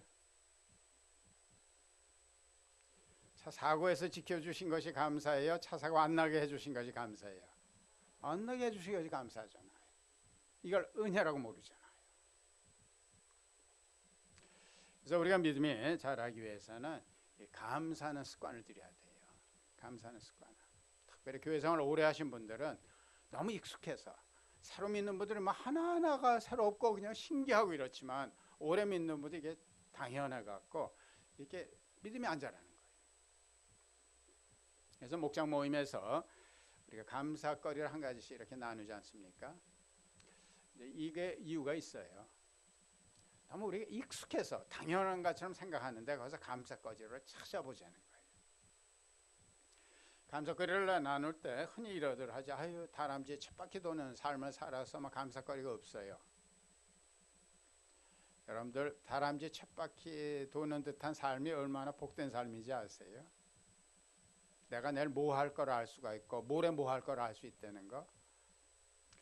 뭐 이라크나 뭐 아프가니스탄이나 이런 시리아나 이런 데 있죠. 이 사람들은 오늘 자면서 내일 내가 일어날지 안 일어날지 몰라요. 내일 밥을 먹을 수 있을지 없을지를 몰라요. 내가 내일 어디서 잘지를 몰라요. 내가 내일 어떤 상황을 알 수 있다는 게 얼마나 큰 축복인지를 아세요? 그거를 위해서 있는 재산을 다 팔아서라도 여러분 같은 위치에 있고 싶어 할 사람이 세계는 세고 셌어요. 어떻게 다람쥐 쳇바퀴 도는 이런 삶이 불만거리가 됩니까? 감사거리가 돼야지. 너무 몰라도 모르는 거예요. 그래서 여러분들이 좀 하나님의 은혜를 감사하는 습관을 들여야 됩니다. 제가 어떻게 되다 보니까 자꾸만 흥금 얘기를 하는데 한국에 우리 휴선 서울교회는 그렇습니다. 근데 제가 이제 부임을 하니까 11조 이렇게 명단이 있는데 우리가 그랬다는 것이 뭐 이게 제일 꼭 그러라는 건 아니고 이상한 생각이 들더라고요. 11조는 당연히 하는 건데 그 명단을 올리면 안 하는 사람도 올려야지 왜 하는 사람 올리나? 그래서 뺐어요. 그 대신 이제 감사 제목을 다 적도록 했습니다. 왜냐하면 목장을 하게 되니까 서로 잘 모르기 때문에 이런 일이 있었구나. 뭐 이제 뭐 애들 입학했네. 뭐 이런 식으로 우리 인원이 굉장히 많아도 이렇게 꼭 감사 제목을 적어줍니다. 근데 어떤 분이 지난 일주일을 감사합니다 이러고 감사금을 바친 거예요. 그 다음 주일날 또 지난 일주일을 감사합니다 그리고 또 바친 거예요. 세 번째 주일에도. 그래서 내가 불렀어요. 이분이 교회생활을 새로 시작한 분이거든요. 그래서 이런 거는 그냥 우리가 11조로 바치는 거고 감사원금은 별개로 하는 겁니다. 그러니까 이분이 저 11조 하는데요 그러더라고요. 보니까 이분은 정말 일주일이 감사한 거야. 이런 사람 믿으면 안 자라겠어요. 여러분들도 무슨 일이 있으면은 이렇게 뭔가 마침표 찍듯이 그냥 슬그머니 넘어가지 말고 작은 거라도 하나님 베풀으신 은혜를 이제 감사한금 액수는 정말 상관없어요. 그러나 내가 그때마다 이렇게 쫙 뭔가 하나님 베풀으신 은혜를 그냥 당연하게 남기지 말고 딱 도장을 찍어서 하나님께 감사하는 습관을 들여버릇하면은 내가 얼마나 큰 은혜 가운데 사나 하는 것을 여러분들이 체험하실 겁니다. 우리가 믿음이 자라기 위해서는 우리 다 같이 말씀을 공부한다. 다시 말씀을 공부한다. 우리는 자꾸만 믿음을 신념이라고 생각하는 것 같아요. 그래서 기도할 때도 믿습니다, 믿습니다, 믿습니다. 뭐 이러고서는 이제 안 돼 갖고 실망하기도 하고 이제 시험에 들기도 하죠. 휴스턴에 이제 한 분이 있었는데 이제 이분은 남들이 안 할 때 이제 컴퓨터에 손을 대갖고 엄청 돈을 벌었습니다. 근데 이분이 NT예요. 그래갖고는 이제 뭐 집도 뭐 굉장히 좋고 뭐 집에 수영장도 있고 그래서 주말만 되면 이제 자기가 무슨 보스 노릇을 하는 겁니다. 그럼 모여들어서 뭐 같이 이제 맥주 마시고 뭐 이렇게 수영하고 이제 그러다가 이제 제가 휴선 서울교회 부임을 하면서 그 멤버들이 하나하나 이제 예수 믿게 된 거예요. 그래서는 이제 이분이 보기에 이분은 뭐 세상적으로밖에 생각할 수 없으니까 그 목장 이거 최 목사 머리가 좋아 기맥힌 생각을 했어. 그래서 제가 NT 목장을 만들었어요. 자기들 모여서 이제 나눔을 하고 이제 맥주 한잔 마시면서 그래도 이렇게 핵심이 다 이렇게 와서 이제 끝에 가서는 그 아내까지 예수 믿게 됐습니다. 왜 이분이 그렇게 NT 노릇을 할까? 보니까 옛날에 교회를 다녔어요. 근데 어릴 적에 자기 그 할머니인가 외할머니는 이제 굉장히 사랑했던 모양인데 중병에 걸리신 모양이에요. 그래서 어린 마음에 정말 믿음으로 기도한 모양이에요. 그 세상 떠나셨어. 이게 그냥 원망으로 박힌 거예요. 하나님 있긴 뭐가 있어? 내지는. 근데 좀 답답한 게 바로 믿기만 하면 신념을 갖고 기도하면 되는 거로 아는 거예요. 아니죠. 왜 하나님께서 우리가 신념을 가졌다고 믿기로 한다고 다 해주면 말씀드린 것처럼 무슨 일이 생기겠어요?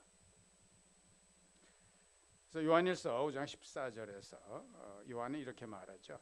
우리가 하나님께 대하여 가지는 담대함은 이것이니 곧 무엇이든지 우리가 하나님의 뜻을 따라 구하면 하나님은 우리의 청을 들어주시는 겁니다. 하나님에 대해서 가지는 담대함은 이것이니 이건 무슨 말인가 하면 이건 확신해도 된다는 거예요. 이건 자신해도 돼. 이건 뭐 의심할 필요가 없어. 뭐야? 우리의 청을 들어주신다는 거라는 거예요. 그 앞에 뭐가 있어요? 곧 무엇이든지 우리가 하나님의 뜻을 따라 구하면 그렇죠. 하나님은 우리를 사랑하시기 때문에 우리가 잘 되기를 원하시잖아요. 그러니까 애들이 뭘 원할 때도 지네들이 하고 싶은 대로 다 해주면 애들이 어떻게 돼요? 그러니까 우리가 자녀를 사랑하니까 안 돼, 기다려, 뭐 그러지만은 그냥 이렇게 뭐 괜찮은 건 다 들어주잖아요. 안 들어줄 이유가 없잖아요. 그래서 우리가 하나님의 뜻에 맞게만 구하면 반드시 들어주셔. 이거는 우리가 가진 담대함은 이것이니까 이거 의심할 필요 없어요. 이건 자신해도 돼. 근데 그 얘기하는 거거든요. 그래서 하나님의 뜻이라는 것은 우리를 향하신 하나님의 그 사랑의 마음. 그럼 어떻게 하나님의 뜻을 알겠어요? 그러니까 성경을 읽는 수밖에 없어요. 여러분들 성경이라는 것은 어떤 지식의 보고가 아니라 하나님의 마음을 알기 위해서 읽는 겁니다. 하나님이 어떤 분이다 하는 거. 그래서 뭐 구약의 뭐 율법서 이래라 저래라 하는 것도 그것도 뭐 잠깐만 여러 복잡하게 생각하는데 그게 아니고 그걸 통해서 우리가 하나님을 알게 돼요. 여러분들 선친도 그렇지. 야, 내 애들한테 맞고 들어오니까 야, 남자가 맞고 들어오면 그게 말이 돼?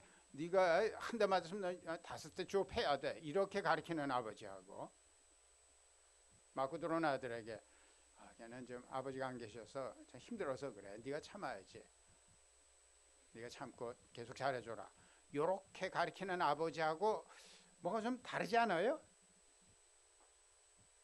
하나님 계명이 그거예요. 우리한테 이렇게 해라 저렇게 해라 이런 것이다. 우리의 행복을 위해서 주신 거고 우리를 만드신 창조주 삼일체 하나님이시니까 니네들 정말 난 니네들이 행복해지기를 원하거든. 이렇게 행복해져. 니네들 이렇게 하면 굉장히 좋을 것 같지? 절대 안 좋거든. 이거 하지 마. 요게 계명이에요. 그래서 성경 전체가 이 하나님의 마음을 담겨 있는 거기 때문에 여러분들의 성경 공부를 할 때 이렇게 지식보다는 하나님의 어떤 분인가 이걸 알기 위해서 성경을 읽는 거거든요. 그래서 하나님의 마음을 알면은 하나님의 뜻대로 구하는 것이 쉬워지죠. 그래서 믿음이 안 자라는 이유가 믿음이란 건 하나님에 대한 신뢰인데 그분을 잘 모르면서 어떻게 신뢰를 하겠어요? 알아야지 신뢰를 할 거 아니에요. 모험을 해도 그분이 어떤 분인지 그분이 뭘 하라고 그러는지 뭘 초청하는지 알아야지 모험을 할 거 아니에요. 그래서 우리가 말씀을 공부하는 거예요. 여러분들 여러 가지 상 공부가 제공이 되는데 이게 공부가 아니고 우리가 하나님이 어떤 분인가 하나님의 마음을 알기 위해서 하는 겁니다. 여러분들의 길은 말씀 공부 아니면 하나님을 알 도리가 없어요. 그러면 맨날 뭐 그냥 주워 들은 거 뭐 하나님 전지전능하시고 우리를 위해서 돌아가시고 뭐 이러는데 이게 체험이 될 수가 없어요. 또 기도도 그냥 자기 욕심 갖고 기도하다가 자꾸만 실망만 반복이 되고 에이 이거 기도해도 소용없어 뭐 이렇게 돼버려요. 그러나 우리가 하나님의 뜻을 알아서 기도하면은 다 들어줍니다. 하나님을 알기 위해서는 성경을 우리가 알아야 합니다. 여러분들 특별히 난 공부하고 상관이 없어 이러는 분들 그러면 하나님을 어떻게 알래요? 선택이 없어요. 상 공부 생매사하면서 시작해서 뭐 공부처럼 하지 마시고 1년에 하나 정도는 이렇게 상 공부를 통해서 들으셔서 우리를 향하신 하나님의 얼마나 사랑이 큰지 하나님의 약속이라는 것이 얼마나 대단한지 하나님의 능력이 얼마나 크신 분인지 하나님이 얼마나 지혜로운 분이신지 경험하고 믿음이 무럭무럭 자라는 여러분 되기를 예수님 이름으로 축원합니다. 다시 기도하겠습니다. 우리 하나님 말씀 듣고서 공감하고 감동한다 할지라도 그걸로 끝나면은 흐지부지 됩니다. 우리 하나님 앞에서 한 가지 약속하는 이런 시간 갖도록 하겠습니다. 너무 여러 가지를 결심하면은 또 흐지부지 됩니다. 여러분들 오늘 들은 말씀 중에서 여러분이 믿음이 자라기 위해서 제일 필요한 거 한 가지만 결심하시기 바랍니다. 내게 가장 필요한 거는 제일 결심하기 어려운 걸 수 있습니다. 가능하면 가장 현재 어려운 거, 이것이 여러분에게 가장 필요한 거일 수도 있으니까 하나님, 저는 믿기로 결정합니다. 저는 뭔가 아직 예수님을 영접하지 않았고, 그러나 이러다 보면 언젠가는 믿어지지 않겠나 생각했는데 그게 아니군요. 그냥 믿기로 결정하는 거군요. 저도 생각해 보면은 60% 70% 믿어도 괜찮겠다, 믿는 것이 좋겠다는 생각이 있었습니다. 제가 이제는 믿기로 결정하고 요담 예수 영접 모임에 들어가겠습니다 결심하시든지, 믿음 생활 이미 하시는 분들 가운데서 하나님에 대한 실망 때문에 하나님이 정말 계신 건가, 하나님이 날 사랑하시나, 하나님이 정말 모든 걸 할 수 있으신가, 이런 회의 때문에 주저앉아 있는 분들 혹시 있었으면 오늘 다시 털고 일어나서 믿기로 결심하시기 바랍니다. 여러분이 그렇게 이런 의심하는 것 절대 죄 아닙니다. 그 자리에 오래 머물러 있으면 죄가 될 수도 있습니다. 털고 일어서시기 바랍니다. 아니면은 안전하게 신앙생활 하셨다면 모험하기를 결심하시기 바랍니다. 아하, 내가 믿음이 자라지 않았던 것은 항상 안전한 신앙생활을 했기 때문에 그렇구나. 꼭 될 수 있는 일만 계획하고 또 인간으로 상식적으로 이해되는 것만 순종하고 내 삶 가운데서 좀 하나님의 분명한 부름과 초청이 있는데도 내가 순종하지 않았기 때문에 하나님의 초자의 능력을 체험하지 못했고, 내 삶에 이런 간증거리가 없기 때문에 믿음이 자라지 못했구나. 이제는 나는 하나님의 분명한 초청과 부름이 있으면은 모험하겠다 결심하시든지, 아니면 난 기대해야 되겠다. 정말 내 삶 가운데서 기도하면서도 그냥 기대 없이, 또 기대했다가 실망할까봐 이제 끝은 하나님 뜻대로 해주십시오 하고 얼버무렸는데, 그래서 내가 믿음이 자라지 못했구나. 이제는 내가 기도할 때는 기대하면서 하겠다. 정말 하나님께서 최선의 것을 절대 무시하지 않으시고 최선의 것을 최선에 주시리라는 믿음, 기대를 갖고 기도하겠다 결심하시든지, 아니면 난 이제 감사해야겠다. 새로 믿는 분들이 간증할 때마다 나는 왜 나에게는 저런 체험이 없나, 좀 하나님께 서운한 마음이 살풋이 있었는데 하나님의 은혜 내가 익숙해서 그랬던 거구나. 맞아 이제부터 내가 하나님께서 베풀어 주시는 은혜를 감사하며 얼마나 큰 은혜 가운데 사는지를 깨달으며 믿음이 자라도록 해야겠다 결심하시든지, 아니면 이제 나는 말씀을 공부해야 되겠다. 내가 교회를 다닌 지 몇 년이 됐는데도 그대로 제자리 걸음하는 것은 하나님에 대해서 아는 것이 없어서 그랬구나. 맞아, 사람끼리도 서로 알아야지 신뢰도 크고 믿음도 잘하는 건데, 이제는 내가 꼭 상공부 1년에 하나는 수강하도록 해야겠다 결심하시든지, 우리 5가지 중에서 우리 한 가지 가장 필요한 거 하나 선택해서 하나님께 약속하고, 내가 아무리 결심해도 절대 이루어지지 않습니다. 하나님의 도와주시면 반드시 이루어집니다. 하나님 앞에 약속하고 도움을 청하는 기도 다 같이 통성으로 기도하시겠습니다.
감사합니다.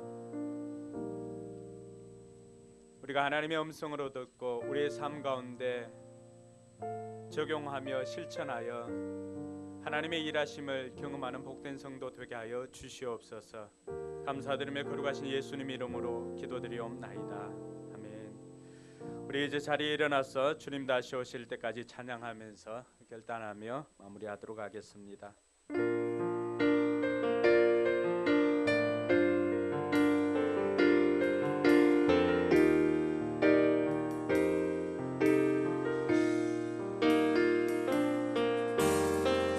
주님 다시 오실 때까지 나는 이 길을 가리라.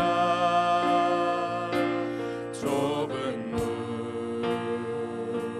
좁은 길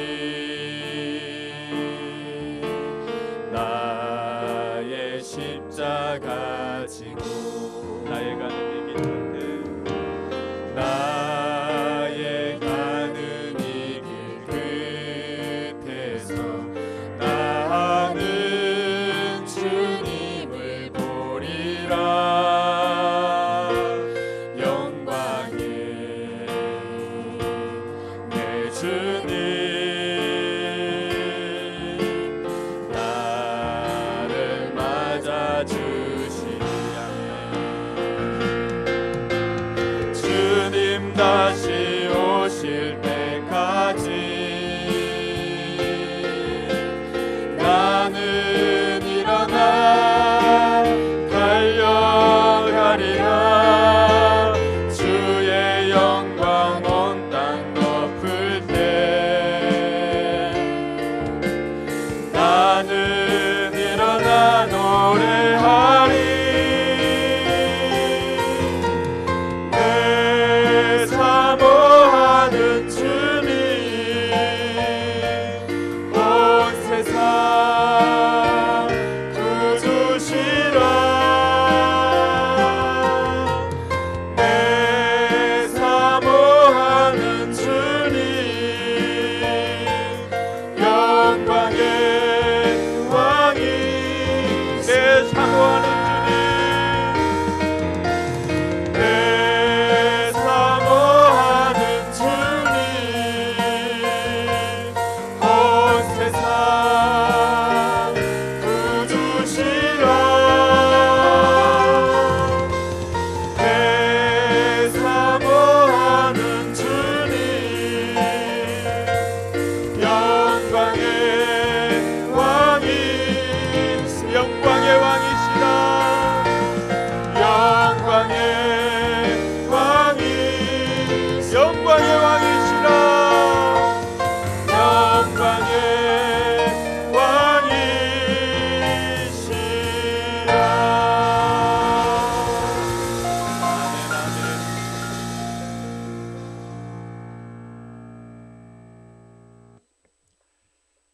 지금은 하늘 보좌를 버리시고 인간의 몸으로 세상에 오시어서 십자가에 돌아가시고 부활하시고 승천하시어 죄와 질병과 사단과 죽음을 정복하신 승리의 왕 예수 그리스도의 은혜와 그리스도로 인하여서 우리 아버지 되어 주시고 우리 안고 서는 것 들고 나는 것을 감찰하시고 우리의 머리털까지 세시는 자상함으로 우리를 사랑하시는 아버지 하나님의 사랑하심과 우리 안에 계셔서 믿기로 결정하게 하시고 모험하게 하시고 기대케 하셔서 하나님의 초자의 능력을 체험케 하시고 믿음이 자랄 수 있도록 우리를 도우시는 성령님의 감화 감동하심이 오늘 예배를 마쳐 돌아가시는 모든 분들의 지금부터 영원히 같이 하기를 축원하옵나이다.